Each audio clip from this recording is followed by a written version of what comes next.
মধ্যরাত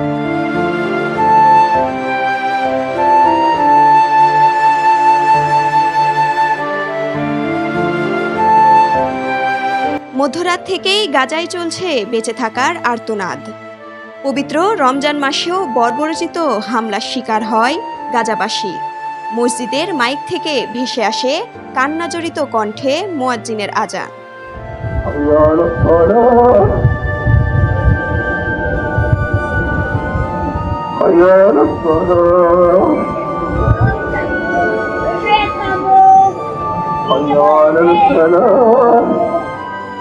অন্যদিকে বোমায় বিধ্বস্ত গাজা নগরীর প্রতিটি প্রান্ত থেকে ভেসে আসে করুণ আর্তনাদের সুর, যে আর্তনাদের চিত্র ছড়িয়ে পড়ে বাংলাদেশ সহ সারা বিশ্বে। সেই আর্তনাদের শব্দ শুনে রাস্তায় নেমে আসে ছাত্র জনতা।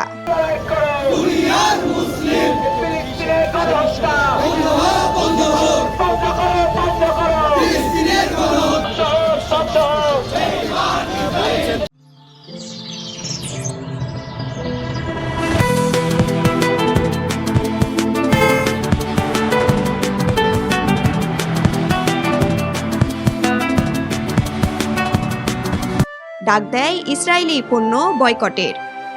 ৪৮ দিনের ফিলিস্তিন ইসরায়েল যুদ্ধবিরতি ভঙ্গ করে বুধবার মধ্যরাতে হঠাৎ গাজায় হামলা চালায় বেঞ্জামিন নেতানিয়াহু সরকার। এই হামলায় ৪৫০রও অধিক মানুষের প্রাণহানির খবর ইতিমধ্যে গণমাধ্যম সহ সামাজিক যোগাযোগ মাধ্যমে ছড়িয়ে পড়ে। এতে বিশ্বের সব প্রান্তের মানুষ শোকে স্তব্ধ।